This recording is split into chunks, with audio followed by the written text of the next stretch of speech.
Now, 5 people have died in a suicide attack on a US base in Afghanistan. The Taliban fighters set off bombs and fired rockets outside the airfield in the eastern city of Jalalabad. A NATO spokesman said 3 Afghan soldiers and 2 civilians were killed. Taliban guerrillas tried to get into the base during a 2-hour battle, but were pushed back. Now, in 2 years' time, all British troops are due to be out of Afghanistan. But as we've heard, the war is raging on, and many within the army feel it's going largely unnoticed by the British public. Well, during their latest tour in Helmand, filmmaker Vaughan Smith accompanied a unit of the Grenadier Guards, which he used to be part of, for a look at their life on the front line. And he found that after 11 years of war in Afghanistan, very little has changed in what's now being called a forgotten war. In the sweltering Helmand heat, Captain Oliver Holcroft is preparing the most difficult of announcements for his troops. The men are told to gather.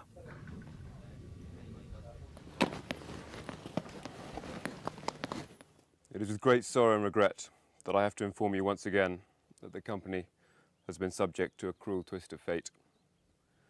Lance Corporal Groom has tragically been killed as a result of his wounds from an IED strike onto his jackal that he was commanding yesterday evening. Lance Corporal Groom was without doubt the most professional of soldiers within the company. He was an honest, affable and exceptionally reliable soldier. He had an extremely promising career ahead of him. Our thoughts and prayers are with his family and friends at this particularly difficult time. Gone, but never forgotten.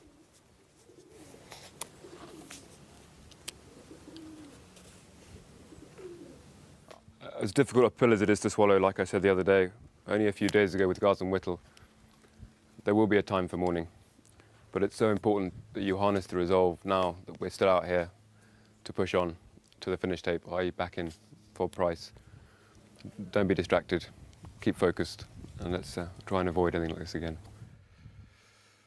These soldiers are from the Queen's Company of the Grenadier Guards, nearing the end of a brutal 6-month tour. The man they have lost is a friend and a colleague. Fighting alongside them just a few days ago, he was killed while attached to another unit. This is the first time they've heard. For all of them, it's a devastating shock. For some in particular, it's almost too much. Look after him, make sure he's okay. Yeah. Okay, lad.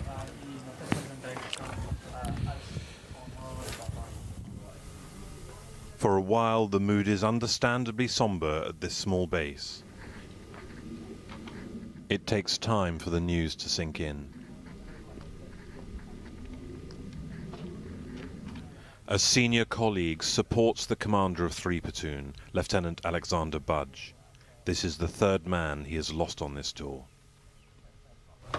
Main issue for us is that Budgie, as he's known in the company, gives his next briefing. move the route up to us.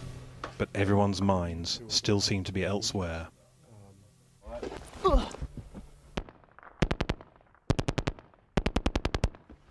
Within the hour, though, they are forced to refocus. Taliban are spotted. Has he got something protruding from his right shoulder? A grenade is fired towards the base. Exchanges of fire here are normally short and regular, but fighting and insurgency can be drawn out. The Grenadiers are in Helmand for a 3rd time in 6 years. For the soldier on the ground, little has changed.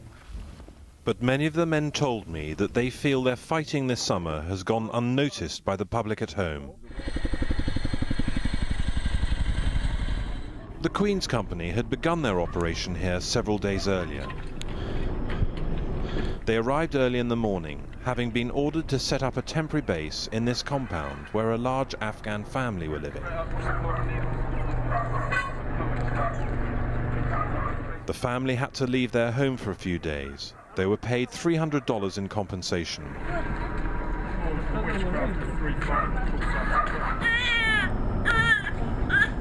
They had a 2-day-old baby. As the family packs up, the Grenadiers set up. Their mission is to support a larger operation by preventing the Taliban from passing through this area. Slowly, the family home becomes a military base.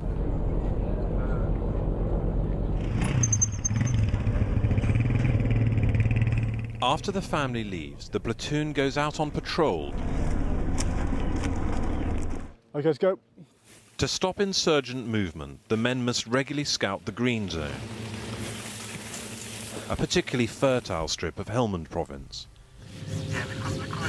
The high crops make this dangerous insurgent territory. These men are at the sharp end. They have been aggressively taking the insurgents on like this for 6 months now. Okay, into that, follow on, and let's get into that. And it's taking a high toll. 3 platoon have suffered 3 deaths and 12 injuries out of the 29 men who began the 6-month tour. It's been, you know, it's just the fact that people get killed and stuff. You know, we lost a couple of friends and that. But it's our job at the end of the day, we have to carry on doing it, so. But apart from that, just doing our job. Bring them right in here, don't do it out on the road, bring them right in here. The platoon regularly encounter local villagers on their patrols. Civilians are allowed in and out of the area the men are controlling, but they are subjected to thorough body searches to check for weapons. It's not a trusting relationship. Here, attacks can come at any time.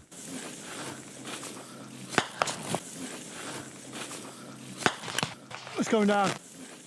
On the way back to base, the platoon are shot at.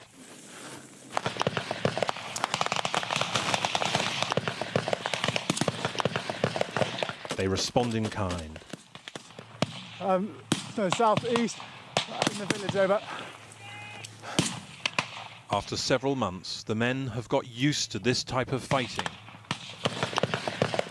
It's a weird feeling, to be honest. It's like you're scared, but nothing stops you from doing your job. Where do you think that's coming from? And sometimes you're even laughing in between. If someone falls over during a contact, that's even more funny than if there wasn't in the contact. Go down. 013, we've got a dicker. Make sure you get in the low ground, okay? We've got sentries on top giving you cover. After several minutes, the insurgents stop firing. The men are able to continue their patrol. How many rounds do you get off then? The platoon seems battle-weary. Some of the men admitted they weren't expecting such a tough fight.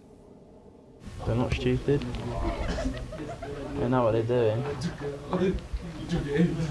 Massively underestimated them before this tour. They're not just guys cutting around the desert in dish dashes with AKs. They're very well organised.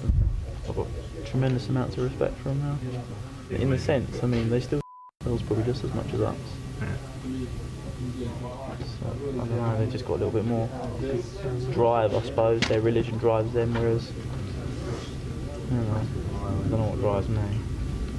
Probably my friends and getting home to my family and things like that. Most ordinary soldiers tell me they are fighting out of loyalty to their comrades rather than any convincing wider purpose. Many feel disconnected from a public back home which seems to have become disinterested in a long-running, faraway war.